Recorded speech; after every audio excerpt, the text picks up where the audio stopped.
Hello to all of you who have found your way here, however that happened. Tonight I am going to do a little comparison between the Tecsun S2000 and the Grundig Satellit 750. I'm going to have the Grundig for a couple of days. I bought it on eBay and I'm going to send it to my mother. I think that she might enjoy shortwave listening. She lives out in the middle of the desert, and so I just thought that we'd send her a radio and see how she likes it. And I bought the Grundig because it is similar to the Tecsun, and I knew that I liked the Tecsun. I've had mine for several years now. But there are a couple of differences, and over the next couple of days, I'm going to highlight two of them specifically. Tonight, I'm only going to talk about one thing, which was a feature that I discovered on the Tecsun after I had had it for a while, and some of you may not even know about. So I just thought that you might want to know that it's there if you didn't already. So one of the great features on these radios is the auto tuning storage. You can hit the ATS button in the AM and the FM bands, and it'll do an auto search for you, and it'll store the stronger signals in memory channels, temporary storage channels. And this is a pretty typical thing nowadays with, radios, so it's not anything special. But if you go into the FM band and you hit the button there, it's going to do a search of the whole band, and it is going to find the strongest signals and save them for you. And then it just makes it really easy to tune through them really quickly without having to tune through the entire band. And on the AM and FM band, that's not a big deal because you don't have very far to tune, and there's going to be a lot of stations, within a very short distance. But you can see here, it's going through the different channels.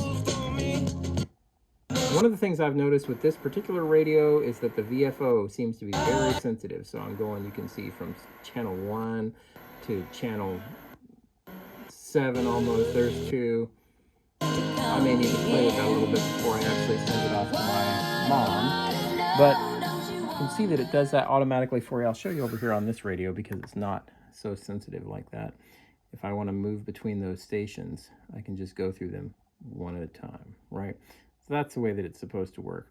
So this radio tonight in this spot has found, 7 stations, okay, in the FM band. And it only finds 1 or 2 typically here in the AM band, unless I'm using the select antenna or something like that. So I might have 1 station in there. I have 2. So we've got 740 AM and we've got 890 AM. And I think this radio only actually tuned in 1 when I was going through the dial, so you can see. Yep. All right. So that's a great feature, one that I really enjoy. But really where it would be the most useful is in the shortwave band. And when I first bought my Tecsun, it didn't do that. And the Grundig doesn't do that. So I'll show you. If you go into the shortwave band and you short press, it takes you to the last frequency that you were at in the shortwave band, which for me was 9330. I just tuned it there because it was the only station in English right now. So there it is on that. And if I short press this button, it just takes me to different segments of the band. Whatever frequency that I was tuned to within that segment the last time that I was there, okay? So it's just taken me to where I was last when I was in this same portion of the band the last time. And if you keep going, eventually it'll take me right back here to the 9330 again. It's just working its way through the entire shortwave band. And the entire shortwave band is large, okay? So actually when it took me back here, this time I'm noticing that it didn't actually take me back to that same 9330. This one took me to 9200, okay? And if I want to get out of that area, I can just tune here. This VFO is really being tricky, so I am really going to have to play with this. But if I want to go to that frequency, I can just tune it in with the buttons too. All right, so there we go. Now over here in the shortwave band, same thing. If I hit the button, short press, it's just going to take me through the different segments of the band where I was at before, okay? But if I long press the button on these radios, it's also going to act the same way as it does when I short press. Nothing different.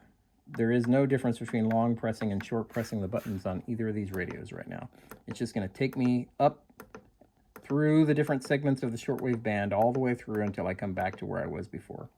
But by accident one day on the Tecsun, I was doing some programming on the radio, and some of that you do with the radio off. So I had the radio off, and I was pressing some of the buttons to change some of the functions on the radio, and I accidentally long pressed the shortwave button. So when you do that, it comes on with the word on in the screen there. And what that means is that now the radio is actually going to do the auto tuning storage in the shortwave band. So if I long press it or short press it, it just takes me through the band like it was doing before, right? But if I long press that button now, it's actually going to work its way through the band and do that auto tuning storage, which is a great feature to have. It'll save you tons of time if you're not interested in actually doing a long search, tediously spinning the dial. If you want to find something more interesting, if you want to find a station you've never heard before, if you want to find a weak station that that might be something worth listening to that's out of the ordinary, this isn't the way to do it, because the radio is going to find the strongest signals, usually signals that have the least amount of static, usually the signals that are closer to you. It is not going to find that unique signal that is exceptionally far away, that might be something sort of exotic that you've never heard before. Probably the stations that you're going to bring in when you use this function are going to be stations that you're used to hearing. You'll probably recognize them when you see them. You'll know what they are. You will have seen them before. When I use this function, I always have the antenna attenuator all the way down, okay? You can change this. You can click this button, and I'll do that after this search is done. You can change that attenuator, and it basically strengthens the signals that are making it to your radio. So if you have the attenuator all the way open, then the radio is going to hear all of the signals, and it's going to select signals that have a lot of static to put into the auto tuning storage. And if you're not interested in hearing a bunch of junk, then put that attenuator all the way down when you use the auto tuning storage to actually get signals that are going to be high quality. And you might try using that attenuator on the medium setting as well, but definitely not on you don't want it all the way open, because you're just going to end up with all kinds of signals that aren't worth listening to. So over here, if we do the same thing with the Grundig, we will, first of all, I will long press the button, and you'll see that nothing happens. It's just like when you short press it, right? Just moving through the band. If I turn the radio off and I long press that button, it doesn't do anything. So it does not turn the auto tuning storage on. As far as I know, there's no way to get the Grundig 750 to do the auto tuning storage. And for me personally, the way that I use the radio, usually I start my search with the auto tuning storage function, where the radio is running through the whole set of frequencies and finding the strongest ones for me, right? And then I know what's there. So I know the frequencies that are going to be loud and clear, but sometimes that's what I want to listen to. And sometimes whatever shows up first through the ATS is actually super interesting, and I might not go any further than that. So I'll just turn on the ATS and let it do its search, and I'll look at those stations and just see, okay, are those stations that I actually want to listen to right now? Okay. So I'm just going to long press the light button here so I have a light. And I think this radio only found 2 stations right now, okay? Sometimes it finds anywhere in the neighborhood of 5 to 10. That's pretty typical. Tonight, we've only got 2, all right? Well, we might only have 1 tonight. So we only have 1 that is found by the radio. Now, I could have used a wire extension, and this radio would have found something like 30, even with the low attenuation. If I had attached, I've got this little wire up here that I attach. It's about a 16-foot wire extension, and then it'll find tons of stations, and most of them will be distant and they'll have static. So right now it's on channel 1. It only found 1 station. If I were to turn the attenuation up and have it do the same thing, run through those stations again, we would probably have more. As a matter of fact, we might have a lot more. So we're just going to start that process over here. And while that's running through, I'll go ahead and show you a couple of other features on the radio, since they're the same on both radios. So basically on both radios, you've got the bandwidth button up here on top. Let's go ahead and turn this on. And when you hit that, it just changes the width, the bandwidth there. So it changes how much of the radio signal you're going to get at any one time, how much of the spectrum you're going to see at any one time. You've got a single sideband button, so you've got upper and lower sideband. You can change it there. And then you've kind of got an RIT button here on the side. It'll actually take you off frequency just a little bit when you're in the sideband. So you can change the quality and how well you can actually bring in those sideband signals. And then a third time turns it off. You've got the FM stereo button. You've got the delete button, which you use sometimes when you're programming the radio.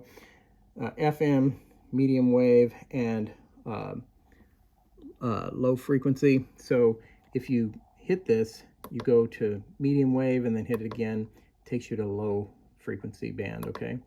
And then you've got your short wave and you've got your air band here, okay? Another function on the radio, you can change the steps, your step tuning. So you can see the little arrows up here.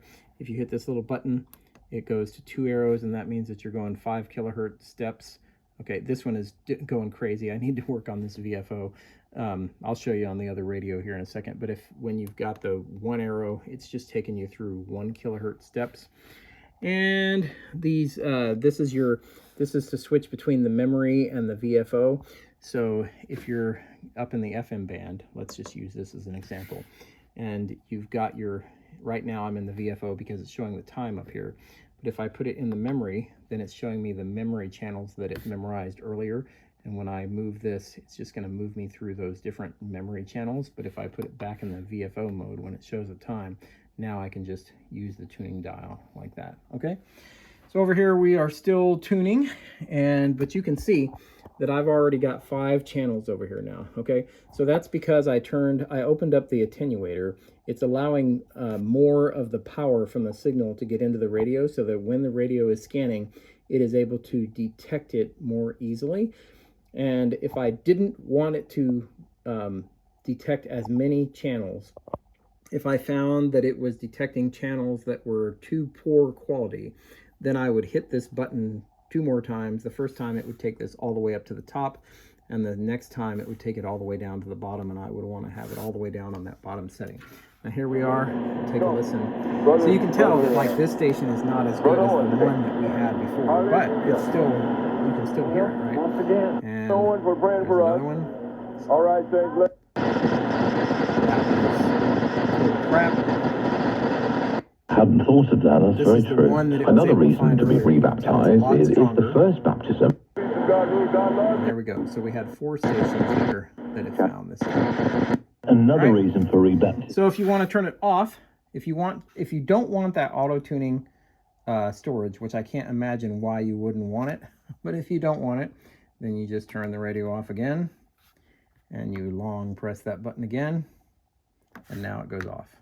But I always have it on because why not? It's not hurting anything to have it on, right? It's just an extra feature. Why they have it locked off when you get it, I don't know. And I personally didn't see in the manual where it tells you about that function at all.